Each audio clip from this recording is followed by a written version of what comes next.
มื้อนี้พามาท่องเที่ยวบึงเขาเจ้ามาดินบนบึงผาดหลวงสวนสนุกเนาะท่านผู้ชมแต่ว่า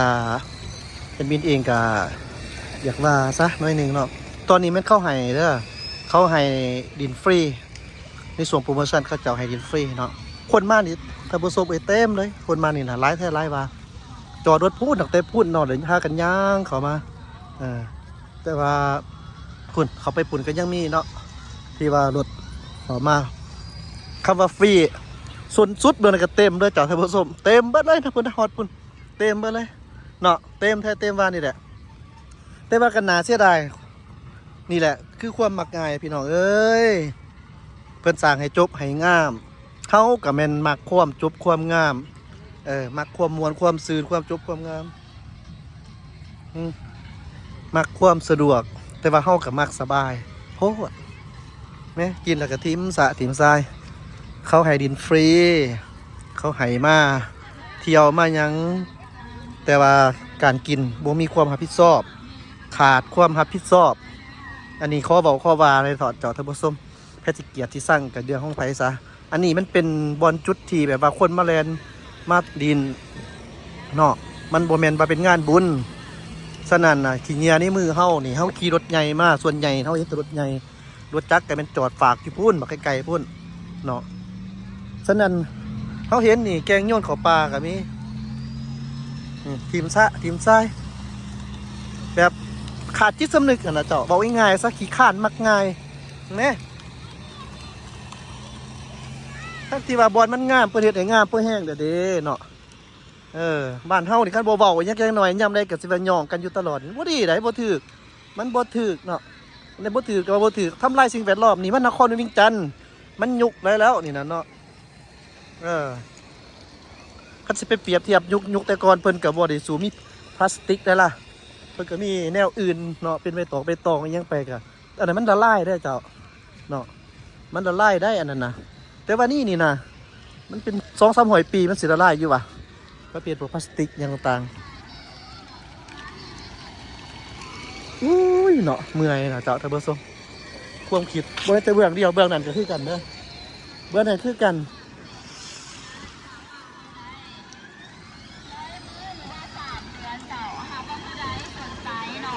เต็มเลย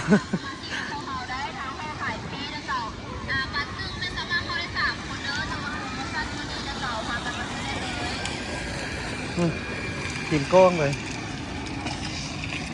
ทั้งที่ว่าเสด็จจบบอลงามเนาะหรือบอลเขาให้ดินให้เที่ยวคนเต็มเพิ่นสร้างขึ้นมามีแต่แนวให้ขี่ให้ดินนับแต่บอลเฮาย่างก็สะดวกสบายออกกำลังกายก็สบายทุกอย่างสบายบ่ได้รวมทั้งทีมขี้เหงื่อเพราะแห้งสบายอย่าทีมซาด้วยลูกขี้เหงื่อน่ะมันหกถ้าเราปลุกจิตสำนึกกันนี่นะตายนะเพิ่นเนี่ยนี่ได้หันกับทีมนะแบบง่ายขนาดเลยนะโคตรง่ายเลยบอกว่าโคตรซะบอลดินเพิ่นมาคักๆนึงเจ้าทะเบอร์โซดมึงไหม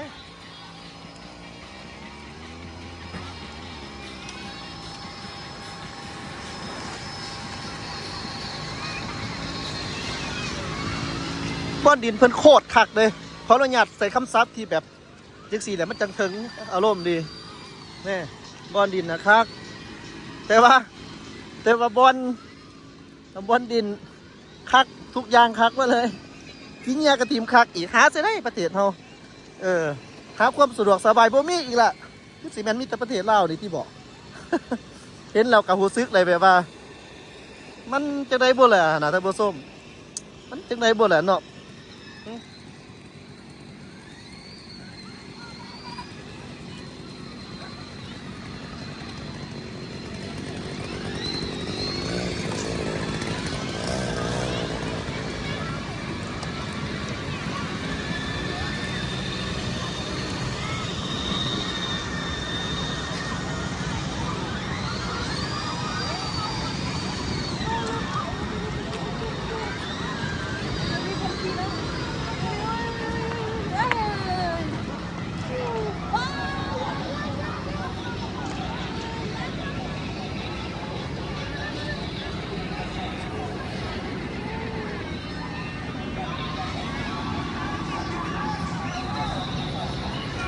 มันเป็นสวนสนุกมันเป็นแดนสวรรค์แล้วอย่างนี้เนาะมันเป็นแดนสวรรค์มันเป็นบ่อนความบันเทิงอะว่ากันไปท่านผู้ชมคอยบอกคอยว่ามันหักสิสาบซึมไปที่บ่เนาะแต่ว่าคันบอกเรื่องความมักง่ายแต่แท้นี่ยากอยู่คันบ่มีมาตรการนี่นี่ยากบ้านเฮาประเทศลาวเฮานี่บ่ความจริงเด้อหนึ่งคันมีมาตรการก็ต้องเฮ็ดไผเฮ็ดผิดก็ต้องเฮ็ดตามมาตรการเฮ็ดตามระเบียบนะปรับไม่ก็ปรับรถนะปรับเลยเงินก็คือต้องเอาเข้าข้างแล้วก็หรือว่าสันพวกขี้ยงขี้ยางสิก็ให้เขาหันนะ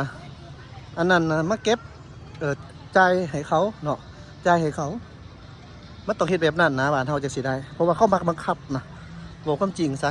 ปานนั้นเว้าให้เฮาว่าไผก็เว้าว่าเผด็จการบ้านเฮามันบ่แม่นเด้อเจ้ามันง่ายโพดนี่นะถิ่มเต็มบ่เลยป้าสะอ่อนเนี่ยเนาะสะอ่อนแท้ๆเฮ้ย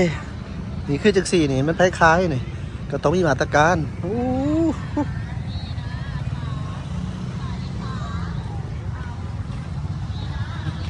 คือหารจังสี่นี่คล้ายนี่มันต้องมีความรับผิดชอบแบบว่าจะได้บอลทีมขี้เหนียวขี้เนื้อ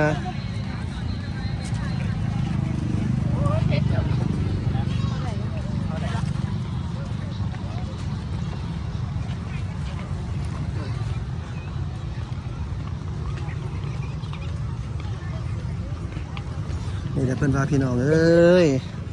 คนเฮาคันบ่มีอำนาจต่อให้เว้าน้ำลายเปียกคันก็บ่มีไผเอาหัวใจใส่ซ่าดอกของแนวนี้ธรรมดาก็เฮายอมรับก็ฮู้อยู่เนาะแต่อย่างน้อยก็ขอเว้าขอว่าซะเนาะบ่ได้ทราบซึมเข้าบางคนเนาะก็ยังดีกว่าบ่เว้าบ่เฮ็ดบ่ว่าอีหยังเลย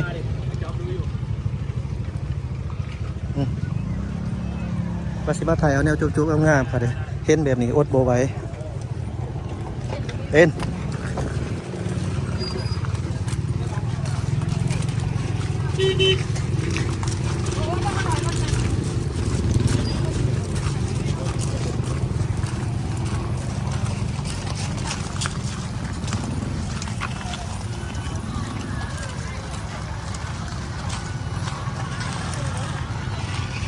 อยู่นี่ก็แม่นอีกจุดหนึ่งเลยเป็นบอลฝากรถ